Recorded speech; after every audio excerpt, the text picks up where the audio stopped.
What's going on, everybody? Arthur Solomon here with the Solomon Group, Coldwell Banker. I've got the man, the legend here with us again today, Bill Stout. Hey, how are you, Bill? Good. How you doing today? Good. Keeping our social distancing going. Yeah. Working good. Hope you guys are doing well, staying healthy. Wanted to shoot a follow-up video to a video that we did before in reference to the Kroger on South Limestone that was closed down March 4th, and maybe expand on the vision of kind of what Inside Out has in mind as far as what can be done to improve the community and to serve our community in a better way. So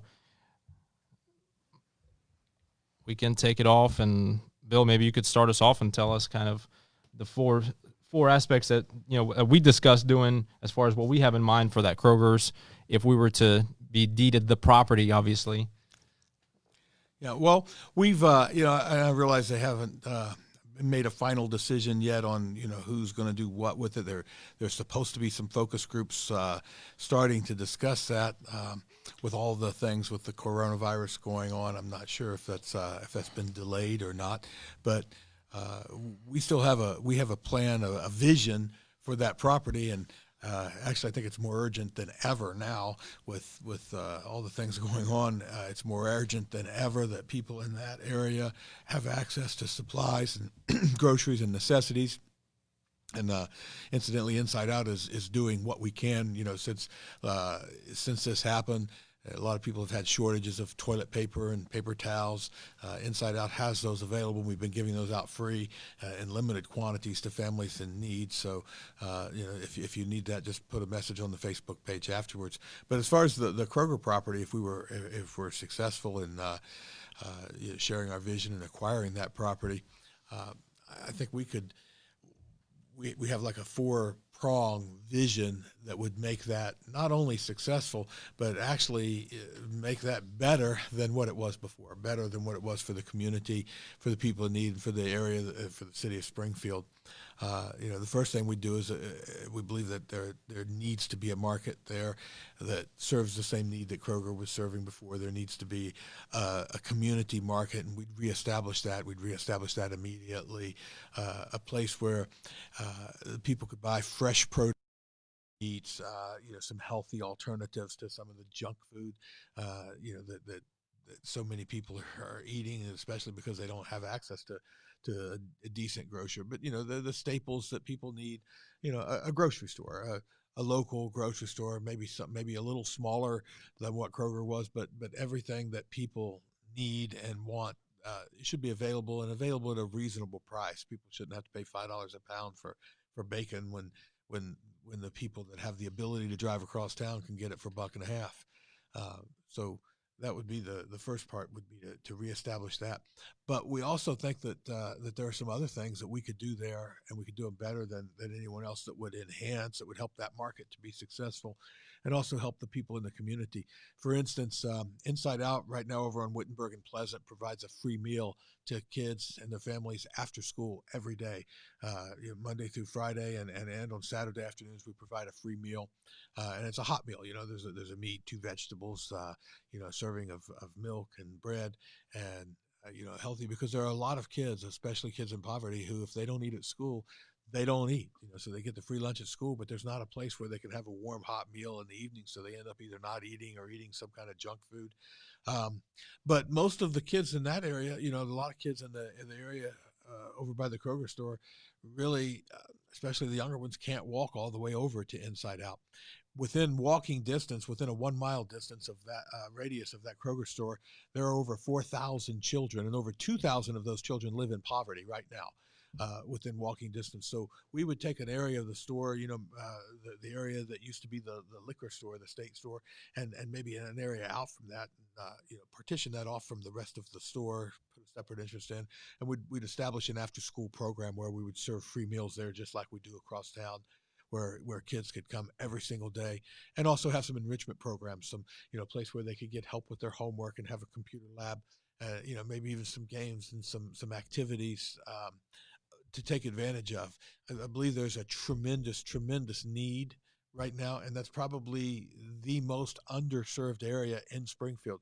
In fact, there's one local group of after-school program over there that transports their kids a couple times a week to Inside Out, but they only have a limited space. They've got one 15-passenger van, so they're limited to how many kids they can transport over.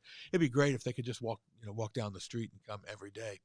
So we believe that would it would bring a lot of activity there that wasn't there before, and that same space that's available to the kids for the after school program would be used for community forum type meetings. We would establish like an advisory board made up of people who are stakeholders right there in the community. There are a lot of people.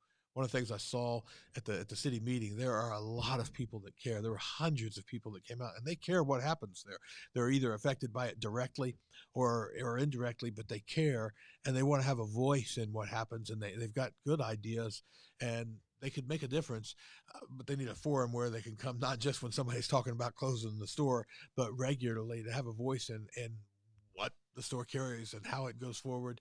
And not only that store, but that community, that area. There are a lot of things that if people came together, they could share ideas on how one another could help improve the area, how we could help improve the area of the character of the community there and help one another a lot more than just what happens on that one parcel of real estate.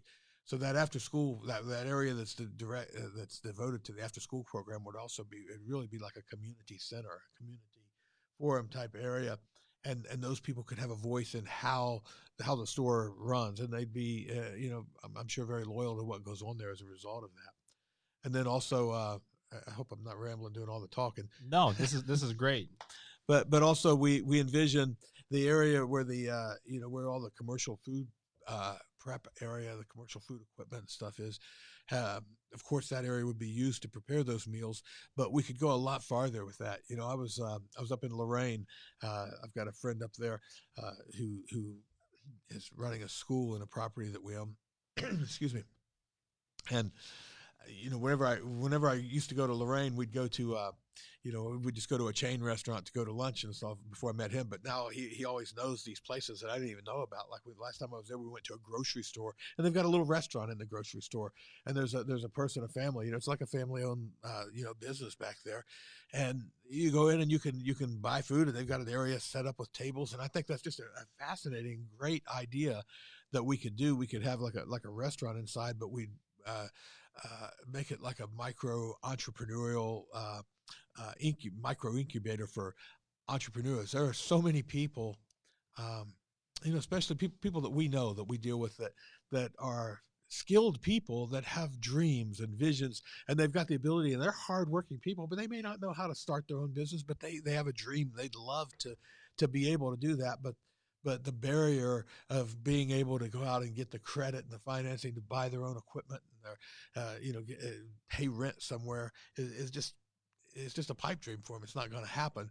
But what if we could provide a place at a very reasonable cost, maybe even just a percentage of what they're selling, and give them an opportunity to do that? You might have 4 or 5 or more entrepreneurs using the same equipment, sharing the same kitchen, but selling their own products, and then share a restaurant space. And one, you could help improve the traffic of in the place, so it would only help the sales of the store. Would use an area of the store, but some of those people might become really successful and outgrow it and start their own businesses in their own locations elsewhere, and make room for somebody else to move in. So, but we see it as a place that people could come and get something to eat. People could come and they could come and have a voice and learn ways that they could make a difference in the community and volunteer. Kids could come and eat, and people from the community would have a place to come and buy the groceries and the staples that they need. And really, Arthur, that's kind of just the beginning of what we see there. I think within a few months to a year of setting these things up, the people in the community will come and they'll see what's going on there, and they'll, instead of being mad that Kroger closed and things changed so much, they'll actually see it as one of the most wonderful things that happened there. That could breathe some life back into that corner, and maybe even attract some other businesses to some of the other shopping centers around there. So, and I think that's what we should shoot for. We should shoot for something that not just, well, this is something that we're doing is the best thing that we could get since they're leaving, the next best thing, but something that's completely different and better that accomplishes everything that we had before and a whole lot of things that we didn't have. I'd have to agree. If we can go ahead and make this vision a reality, it's just so many opportunities, so many different things that could be done with that Kroger's. We could definitely step in and make a difference right away. As far as a plan, I don't know if we wanted to get into that, maybe just with the decision makers. But we do have a plan. We do have a budget in place, and so definitely looking forward to getting that presented whenever the next opportunity is for the forum or whatever goes on. We definitely want to stay in the loop on the know on that. Yeah, Inside Out, we've been around for a while. We've got a lot of experience in doing things, and we do have, we have some business partner organizations, alongside us that have resources available that are committed to this idea and vision. If we can get it off the ground, there's some funding that's already committed, some people who have already committed to involve their resources, and we have we've also got a plan and a budget to go well beyond that to staff. There were 69 people that were working at that Kroger store before, and I don't know how many of those people were able to to transfer to one of the other Kroger locations. I know they were all offered positions, but that doesn't mean they were able to get there. But I think this is also a wonderful opportunity for employment. It'd be nice if just as many people could still be employed there, and also be an opportunity to train people, maybe people that might have trouble, finding a job because they haven't learned the soft skills. But as a nonprofit organization, reaching out to create positive change in the lives of at-risk youth and their families, that's one of the things we're especially good at is maybe working with some people that may not be ready to start a job somewhere else because they don't have some of the soft skills that it takes to, and that's one of the things that we do really well is to help get people ready. So I think we could work with a lot of people and help them become employable too in that place. But yeah, we have resources committed, and we have a plan to obtain other resources, and we have a plan to make the property the vision that we start to make it self-sufficient also. So we're not gonna we have startup capital, but we're not going to rely on that forever. We have a plan that this thing will be self-sufficient. It'll generate enough revenue to cover all of its own costs within a very, very short period of time after we get it started. That's awesome. So, guys, thank you so much for tuning in again. Really appreciate you showing interest. And if you definitely want to know about this project, reach out to us, send us a message, and we'd love to get you plugged in. So, Bill, anything else you want to add? Oh, sounds good. Just if hopefully we'll have an opportunity soon. Hopefully they'll get those forums that they were talking about doing. Those focus groups will start going, and we'll be able to present the ideas to some of the people that can get excited about it. Also, we're hoping that the whole country and especially Springfield get back on their feet soon. But in the meantime, I'm hoping that they're talking about extending these distancing guidelines through, definitely through April, but maybe even through May or farther. And I really hope somebody's watching here that says, hey, we can't wait that long. We've got to find a way to help those folks now, because these are essential services, and the people that need these services the most are really struggling right now. They're not able to get where they need to go, and it's only going to get worse. I can't imagine 2 months of those folks. But people are afraid to get on the bus right now, much less get in a cramped little van to get a trip across town to the Kroger store, and they don't have their own places. And the reasons that they have these fears, I'm really hoping someone will begin to address them, on a right now basis. And that's what Inside Out would do. This is, it's not something that we're hoping to put together, a year or two from now, or we're hoping to get somebody to come along and partner with us so that we can open this up. If we have the deed today, we'll be working on putting this vision together tomorrow, and within a very short period of time, you'll see the lights on and the doors open. Perfect. Well, guys, again, thank you so much for tuning in. Look forward to bringing you more information about Kroger's and our progress with obtaining that property. Thank you so much. Have a great day. Thanks.